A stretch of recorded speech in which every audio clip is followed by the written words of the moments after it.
Nu, matyt, tuomi yra pagrindinis šitos priemonės, nuo pat pradžių kūrima buvo kaip edukacinė ir šitos priemonės toks privalumas, kad tarkim mokymės, Paskalis yra dabar naudojamas dar C++ su paprastu C kalba pagal mūsų mokykloje, ką galima naudoti. Tai o susikalba dar galbūt viskas tvarkoja programavimu, bet vos tik tais palieti gilesnį C++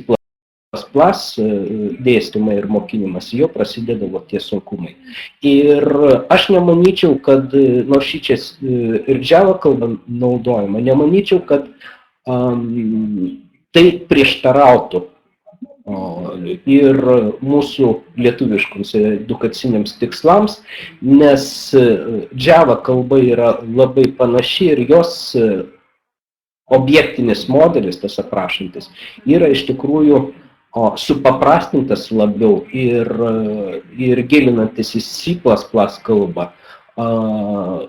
Pagrindinius principus jau mokiniai žinotų ir jau suprastų kažkiek tais padirbėję su Greenfootu.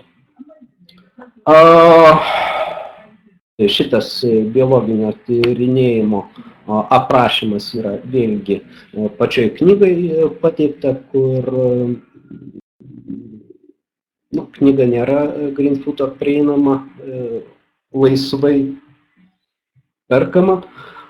Bet tas aprašymas ir kai kurios dalis yra iš knygos pateiktos, tai grinai kaip elgiasi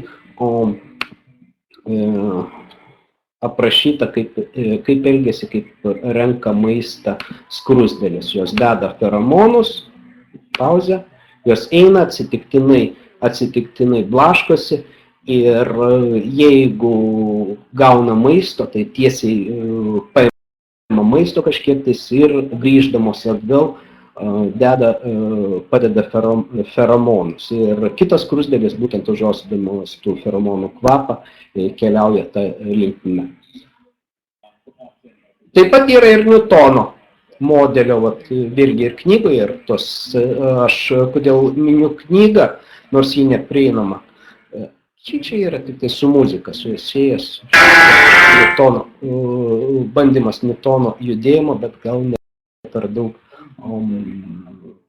tvarkingai išdirbtas. Taip, surasim, ką nors įdomesnį.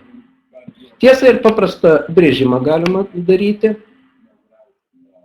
Čia. Tik tais pasaulyje piešti, užsiimti piešimu. Tai yra, jeigu aš dabar paleisiu, įprastas grafikos primityvų naudojimas. Jokių aktorių nėra, yra tik ekranas, ant kurio visą tai piešia.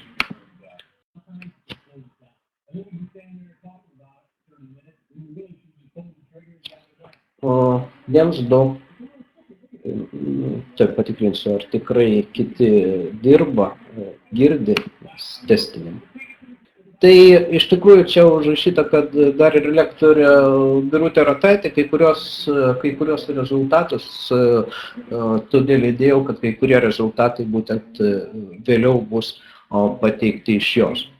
Gerai, kodėl aš iš tikrųjų šnekėjau apie, taip, toje skaidrė pasikeis, matau pasikeitė, kodėl aš šnekėjau apie, iš pradžių nuo pavyzdžių pradėjau. Tai turbūt vienas iš žinomiausių tokių senesnių metodikų yra dar pagal straipsnį, šičia 83 metais, apibrėžta Kobo mokymosi ciklas. Ir kiek pastebėjau, būtent kompiuterinius dalykus, dažnai tinkamesnis variantas yra mokyti prisilaikant šito principo. Tai yra pirmasis konkreti patirtis, tai rodoma yra duodama patyrinėti daiktą, žmogus, kaip ir vaikai mokosi, jie tyrinėja tos daiktus, vėliau ištyrinėtą naują daiktą lygina su jau prieš tai buvusią kažkokią patirtimi. O atrodytų objektinis programavimas, kaip būtent procedūrinis programavimas ir daug aš pažįstu, ypač ir net profesionalių programuotojų, kurie ilgai darbavęsi su procedūrinio programavimo, niekaip negali persijungti prie objektinio programavimo. Nes iš tikrųjų tai yra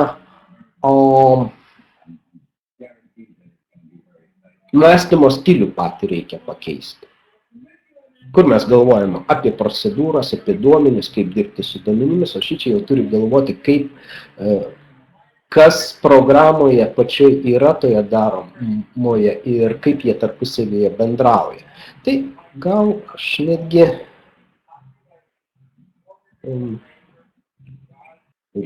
Iš kur čia pas manęs atsirado dar kažkas? Ne, čia jau nebe mano skaidrės yra.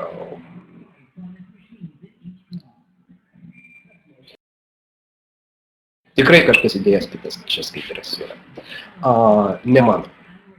Klausimų daugiau nematau. Tai aš nežinau, šitose seminaruose, kai pirmą kartą padalyvauju, su kaip čia organizuojama. Gal organizatorius gali pasakyti, kaip čia pabaigiama, nes mes galime plepėti ir šnekėti ilgai. Jau. Ačiū uždėmesį, ir baigiame tą mūsų seminariuką. Jau. Traukiam namo.